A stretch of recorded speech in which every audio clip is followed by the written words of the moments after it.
Hello दोस्तों, good morning. स्वागत है एक बार फिर से आप सभी का सोलर क्वेस्ट में। साथियों, आज है 27 अगस्त और आज की वीडियो में हम लोग बात करेंगे 27 अगस्त 2025 के most important daily current affairs के क्वेश्चन के बारे में। चलिए वीडियो की शुरुआत करते हैं। सबसे पहले जैसे कि हमारा आज का पहला क्वेश्चन है, स्टार्ट करते हैं। पहला क्वेश्चन है, हाल ही में डीआरडीओ ने कहां पर पहला एकीकृत वायु रक्षा हथियार प्रणाली का परीक्षण किया हुआ है? तो डीआरडीओ ने अभी उड़ीसा में किया है परीक्षण अपनी पहली एकीकृत यानी इंटीग्रेटेड वायु रक्षा प्रणाली, इंटीग्रेटेड एयर डिफेंस सिस्टम। मैं इसके बारे में आपको बता दूं कि जैसे इंटीग्रेटेड एयर डिफेंस सिस्टम मतलब क्या हुआ। जैसे अपने पास एयर डिफेंस सिस्टम है तरह तरह के। एक तो है S-400 जो हम लोगों ने रसिया से खरीदा था। S-400 इसके बाद जिसको हम लोगों ने आगे चल करके सुदर्शन चक्र नाम दिया था। अब क्या नाम दिया? सुदर्शन चक्र। कई बार अगर आपसे सुदर्शन चक्र पूछा जाएगा क्वेश्चन एग्जाम में तो उसको नाम दिया गया है, तो आपको बताना है S-400 मिसाइल को। लेकिन हम लोग सुदर्शन चक्र में ही इंटीग्रेटेड कर रहे हैं। क्या चीजें इंटीग्रेट कर रहे हैं? हम लोग अपना जो स्वदेशी आकाश तीर है, आकाश तीर और जो भाग्यवास्त्र है जैसे कि इनको हम लोग क्या करेंगे? इंटीग्रेट कर रहे हैं। ठीक, अब इससे क्या होगा? इससे इंटीग्रेशन जैसे कि से आप समझो, देखो कि जैसे S-400 जो है ये लॉन्ग रेंज के लिए है। लंबी रेंज की अगर मिसाइल से कोई अटैक करता है तो उसको डिफेंस करने के लिए एयर जैसे डिफेंस सिस्टम क्या है ना कि एयर में ही डिफेंस कर दो, एयर में ही अपने आप को डिफेंस कर लो, तो वही है एयर डिफेंस सिस्टम। तो ये सभी चीजें जो भारत के एयर डिफेंस सिस्टम है। तो S-400 जो लॉन्ग रेंज मिसाइल को कवर करता है कि अगर कोई लंबी दूरी की मिसाइल आ रही है तो इसको S-400 400 किलोमीटर की रेंज में ही डिटेक्ट करके मार दो, वहीं पर हवा में ही खत्म कर दो। आकाश तीर जो है ये मिड रेंज मिसाइल की जो क्रूज लेवल की मिसाइल आती है उनको ये समाप्त करता है, उनको ही उनसे भारत को डिफेंड करता है। जैसा कि भार्गवास्त्र क्या है? जो ड्रोन अटैक्स होते हैं ना, पंच में ड्रोन अटैक होते हैं, उन ड्रोन अटैक्स को रोकने का काम जो है भार्गवास्त्र करेगा। इसमें छोटी छोटी मिसाइलें लगी होती हैं और ये जा करके करती है अटैक ड्रोन्स पर। तो ये है multi layered air defence system अपना। कई लेयर में, तीनों लेयर मैंने आपको बताया है कि इनका परीक्षण किया गया है। अभी डीआरडीओ ने उस उड़ीसा के तट पर इसे क्विक रिस्पांस का ये जो QRSM जो है ये surface to air missile VSHORAADS है लेजर आधारित निर्देशित गाइडेड ऊर्जा हथियार है। तो लेजर गाइडर भी है, मतलब कि मिसाइल कोई लॉन्च ही नहीं करना पड़ेगा, लेजर से ही टारगेट करके करेगा ये काम। तो इस प्रकार का ये एकीकृत ऊर्जा प्रणाली जो एकीकृत एयर डिफेंस सिस्टम है अपना, डीआरडीओ ने इसको विकसित किया है और केंद्रीकृत कमान एवं नियंत्रण केंद्र द्वारा नियंत्रित किया है। डीआरडीओ की बात करें तो 1 जनवरी 1958 को स्थापना हुई थी। समीर वी कामत इसके अध्यक्ष हैं, मुख्यालय है नई दिल्ली में। ये आपको डीआरडीओ ने परीक्षण किया हुआ है और ये वाली मिसाइलें जो है इंटीग्रेट करके अपना डिफेंस सिस्टम का परीक्षण किया हुआ है। अब उड़ीसा आया है, उड़ीसा के बारे में जान लो। उड़ीसा आपको हम बता दें तो उड़ीसा ये जैसे कि हम इसके बारे में बात करें तो ये कौन सा देश है? पहले से कलिंग के नाम से भी जाना जाता था। उड़ीसा की राजधानी भुवनेश्वर होती है। मोहन चरण मांझी बीजेपी पार्टी से यहाँ के सीएम है और कम्पति हरिबाबू जो यहाँ के कौन है? गवर्नर है। चिल्का झील है। चिल्का झील जब भी आता है आपको 3 फैक्ट पता होने चाहिए। सबसे पहले तो ये खारे पानी की सबसे बड़ी झील होती है। दूसरा, ये first Ramsar site of India है, नोट डाउन आप कर लो इसको। भारत का पहला रामसर साइट चिल्का झील ही है। तीसरा, ये खारे पानी की लैगून झील है, तो खारे पानी की सबसे बड़ी झील है। इसके अलावा first Ramsar site of India पूछा जाएगा तो यही है। बड़ी लैगून झील भी है, कांजिया झील है, सिमलीपाल राष्ट्रीय उद्यान है, नंदनकानन जूलॉजिकल पार्क है, चंद हाथी विहार है, कांकर नेशनल पार्क है। यहाँ पर 30 जिले हैं। उड़ीसा में 147 विधानसभाएं हैं, सीटें और 21 सीट जाती हैं लोकसभा में, 10 सीट जाती हैं राज्यसभा में। उड़ीसा अगर अपना बॉर्डर देखोगे ना तो ये किस किस से शेयर कर रहा है? अपना ये बॉर्डर है लगाता है आंध्र प्रदेश के नीचे, उधर तेलंगाना से लगाएगा, फिर छत्तीसगढ़ से और ऊपर झारखंड से, इधर वेस्ट बंगाल से लगाता है। अगला है, किस देश ने ओमान की खाड़ी में सस्टेनेबल पावर 1404 मिसाइल का परीक्षण किया हुआ है? मतलब 1404 मिसाइल का अभ्यास हुआ है, परीक्षण किया गया है ईरान के द्वारा। ये परीक्षण एक्चुअल में ये एक्सरसाइज टाइप का था, कई सारे परीक्षण थे इसमें। सस्टेनेबल पावर ये 1404 मिसाइल का परीक्षण किया है, ईरान ने किया है। ईरान ने इजराइल को जवाब देने के लिए ये परीक्षण किया है। इजराइल धमकियां दे रहा था कि वह ईरान पर फिर से अटैक करेगा। आगे आने वाले दिनों में कर भी सकता है। ईरान ने भी अपना बीच में धमकियां दी कि हम फिर से अटैक करेंगे, अपनी ताकत के साथ आएंगे। अभी हम प्रिपरेशन कर रहे हैं। इसके अलावा ईरान ने इन्हीं बीच अपनी नेवी को यहाँ सामने लाते हुए एक प्रकार से अपनी नेवल पावर को शो कर दिया। देखो, हमारी नेवी भी है और नेवी से किस प्रकार से अगला अटैक कर सकते हैं, तो ओमान की खाड़ी में इन्होंने किया हुआ है। अगर आप वर्ल्ड मैप देखोगे ना, जब वर्ल्ड मैप में आपको दिखेगा जो अपना इंडिया है उधर, उसके बाद देखोगे आप इधर वेस्ट में ईरान है। ईरान जो रहेगा ना, उसके बगल में ओमान की खाड़ी आपको दिखेगी। ओमान जो है ओमान देश है। आप सोचो, ओमान की खाड़ी में यहाँ पर तो एक गल्फ और हार्मूज है। मैंने आपको इस पर वीडियो भी बनाई थी। अब हार्मूज को इसने बंद कर दिया था बीच में जब ये युद्ध चल रहा था। तो जब आप सोचो कि जब ईरान यहाँ पर परीक्षण कर रहा है, फिर उसके बाद वो चाहे तो यहाँ तक आ सकता है।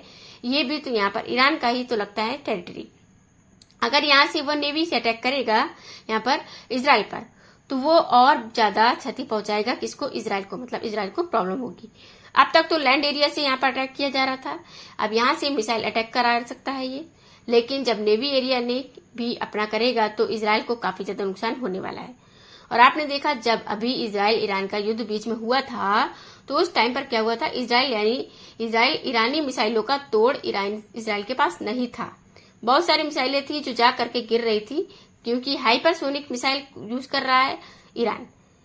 खैर, ईरान की बात करें तो ईरान की राजधानी तेहरान है, राष्ट्रपति मसूद पजेशियन है और रियाल यहाँ की करेंसी होती है। क्वेश्चन है, IMD के अनुसार विश्व प्रतिस्पर्धात्मक सूचकांक 2025 में भारत किस स्थान पर है। तो विश्व प्रतिस्पर्धात्मक है ये, अगर हम बात करें तो अकॉर्डिंग टू कॉम्पिटिटिवनेस इंडेक्स की बात हो रही है 2025 में। IMD की ग्लोबल कॉम्पिटिटिव इंडेक्स ये बहुत पूछी जाती है। कॉम्पिटिटिव इंडेक्स जो है इसमें भारत इस बार है 41वें स्थान पर आ चुका है। कौन से 41वें पायदान पर आया हुआ है 2025 में। पिछली बार ये किसमें था, 2024 में अगर बात करें तो ये 39वें स्थान पर था अपना भारत। तो इस बार भारत 41वें पर आ गया है, यानी 2 स्पॉट जो है वो गया हुआ है। स्विट्जरलैंड फर्स्ट रहता है, स्पॉट इस पर बना ही रहता है, वो अक्सर अपना पहला स्थान ये जारी रखा है। ठीक, दूसरे पर सिंगापुर है, तीसरे पर हांगकांग है और भारत 41 पर है इस बार। टोटल 69 देशों को शामिल किया गया था इसमें IMD की इस ग्लोबल कॉम्पिटिटिवनेस इंडेक्स में। IMD बोले तो international institute for management development, ये है इसका फुल फॉर्म। ये बहुत बड़ी संस्था है, इसके द्वारा ये रैंकिंग जारी की जाती है हर साल। ये आपको याद रखना है, इससे बहुत इंपॉर्टेंट है ये।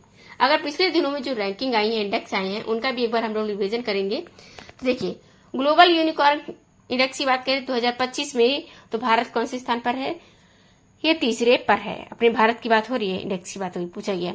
वैश्विक शांति सूचकांक में बात करें तो इसमें पीस में तो ये है 115वें स्थान पर भारत अपना वैश्विक शांति सूचकांक में आ चुका है। और अगर बात करें तो वैश्विक सतत विकास यानी ग्लोबल सस्टेनेबल डेवलपमेंट इंडेक्स में इसमें भारत 99 पर है। टॉप 100 में पहली बार आया हुआ है। QS वर्ल्ड यूनिवर्सिटी रैंकिंग में 2026 में सर्वाधिक स्थान के मामले में जो चौथे पर है भारत। IEA विद्युत उत्पादन की रिपोर्ट में अगर बात करें तीसरे पर भारत है।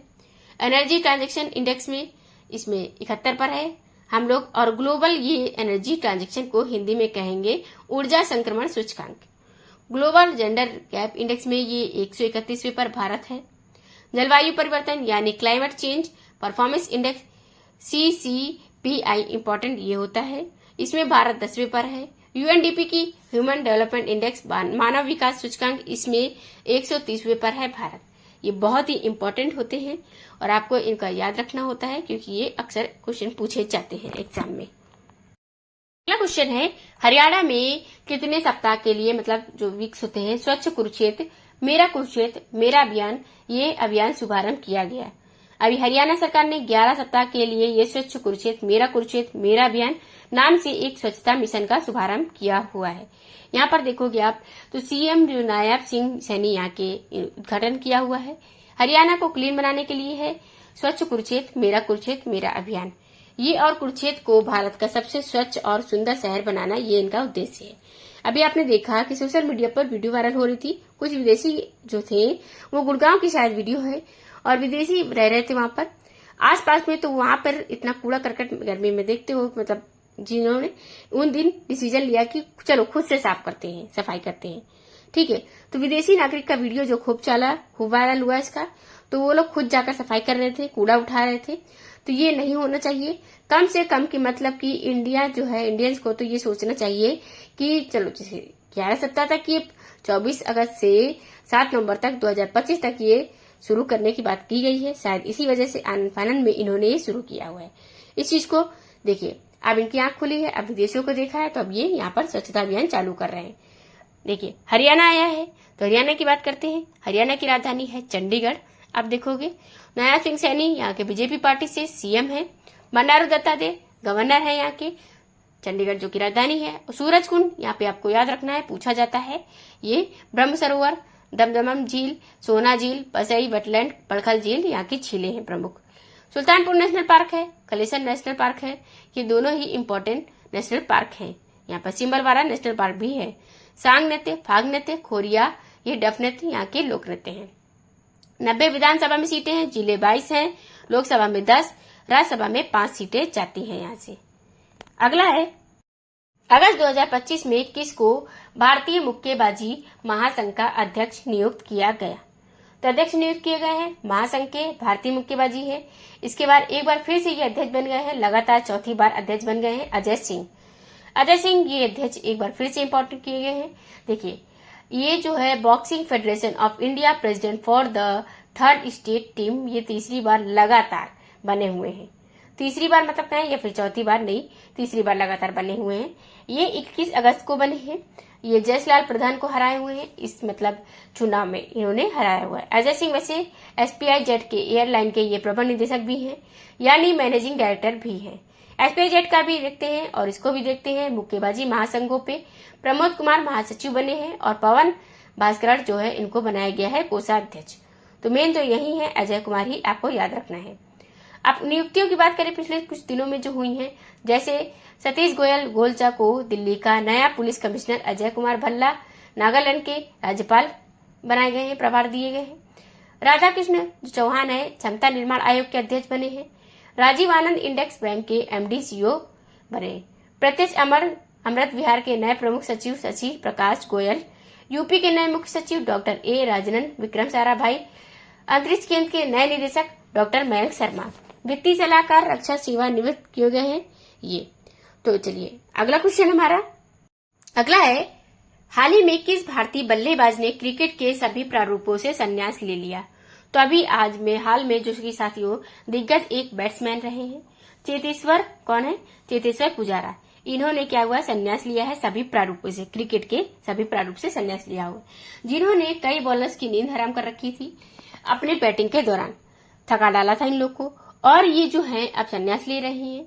द्रविड़ का दूसरा नाम कहा जा रहा है इनको, जैसे एक टाइम पर द्रविड़ दवार रहा करते थे तब की बात कर रहे हैं, तो इस जनरेशन में चेतेश्वर पुजारा रहा करते थे। ये जबरदस्त टेस्ट प्लेयर थे और अब इन्होंने अपने क्रिकेट के सभी फॉर्मेट से अपने को अलविदा कह दिया है, संन्यास की घोषणा कर दी हुई है। 2010 में ये डेब्यू किए थे, 103 टेस्ट मैच खेले थे और भारत के लिए 5 वनडे मैच खेले थे इन्होंने।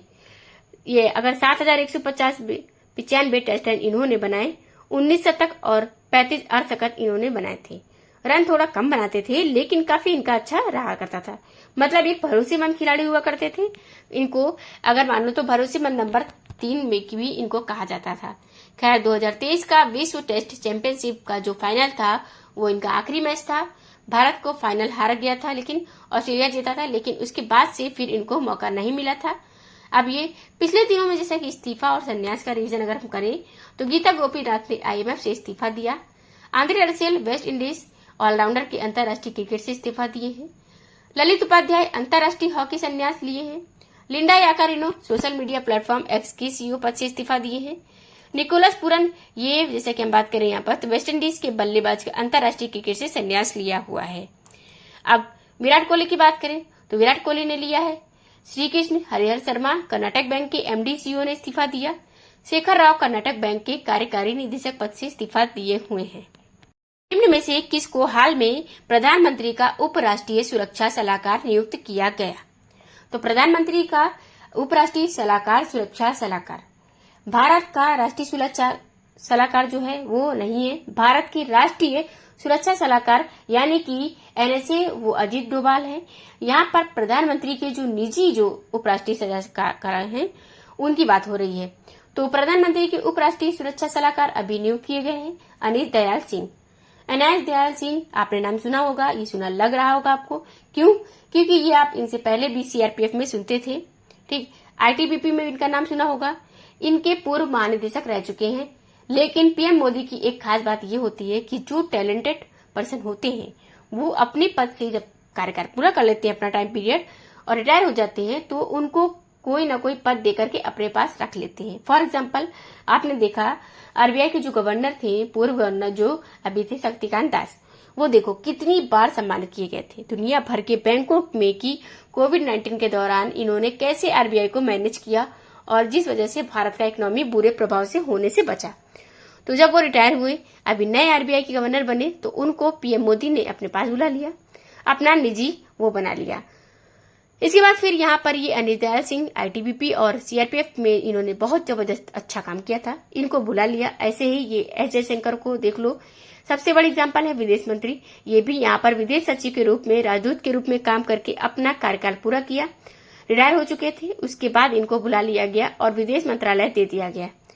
तो ये एक अच्छी खूबी है जो कि टीम लीडर की, कोई टीम अपना मजबूत करके रखे हैं। ये जितने टैलेंटेड पर्सन होंगे आप उतने टीम में उतना ही बढ़िया परफॉर्मेंस होता है। अब ये सब कहाँ बैठेंगे? ये सब पीएमओ में होते हैं, बैठते हैं।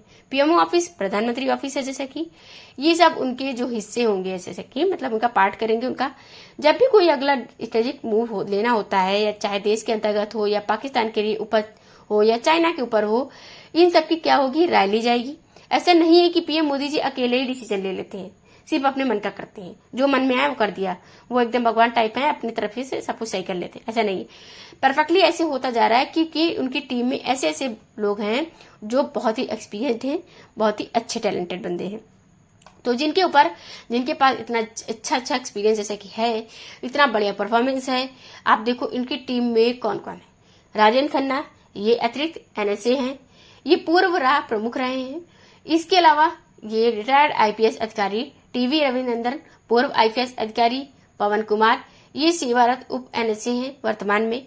ऐसे और भी देखो आप, जो है ना, आप देखोगे इंटेलिजेंस ब्यूरो में भी इनके पास देखिए 30 साल का एक्सपीरियंस है। तो ये होता है कि ये सब पीएमओ में बैठते हैं और फिर जब वही डिसीजन आता है कि क्या करना है, भाई अचानक से अटैक कर दिया पाकिस्तान ने, अब क्या करना चाहिए, तो किस प्रकार से जवाब दिया जाए, इनको बुलाया जाता है, बिठाया जाता है, उसके बाद इनसे डिस्कशन होता है, उसके बाद डिसीजन लिया जाता है, लास्ट निर्णय होता है इनके साथ में। हाल ही में सीआईएसएफ ने किस राज्य में पहली महिला कमांडो इकाई शुरू किया हुआ है? तो जैसे कि हम पहली ऑल वुमेन कमांडो यूनिट स्थापित करेंगे ये, और जैसे कि अब ये ट्रेनिंग देना शुरू कर चुके हैं। मध्य प्रदेश में स्थापित करेंगे और मध्य प्रदेश में इनकी ट्रेनिंग स्टार्ट हो चुकी है। सीआईएसएफ यानी कि central industries security forces. Central industries security forces में बाकायदे पूरी की पूरी बटालियन जो होगी, वो पूरी की पूरी एक यूनिट जो होगी महिला कमांडो की होगी। और ये यूनिट अभी मध्य प्रदेश में क्षेत्रीय प्रशिक्षण केंद्र बरावा में ट्रेनिंग ले रहे हैं। प्रशिक्षण की बात करें तो इनका चल रहा है, 30 महिला कार्मिक होंगी, 8 सप्ताह का मतलब वीक का 8 वीक जो है उन्हें पाठ्यक्रम ले रहे हैं।